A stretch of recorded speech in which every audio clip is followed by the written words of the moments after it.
Pass না রে মা। আমি থাকতে কেউ তোর কোনো ক্ষতি করতে পারবে না।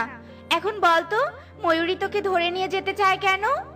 তাহলে শোনো, এক পরীকে বাঁচাতে গিয়ে আমার মায়ের প্রাণ চলে গিয়েছিল, আর এজন্য সেই পরী আমাকে তার অর্ধেক জাদু শক্তি দিয়েছিল। আর সেই জাদু শক্তি পাওয়ার জন্য ওরা আমাকে ধরে নিয়ে যেতে চায়। আমি অনেক কষ্টে পালিয়ে এসেছি। আমি আর ওখানে যেতে চাই না, আর যেতে চাই না।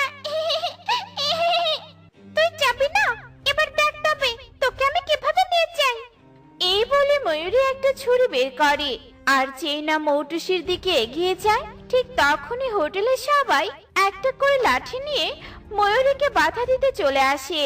আর একসাথে এতজনকে দেখে ময়ূরী অনেক ভয় পেয়ে যায়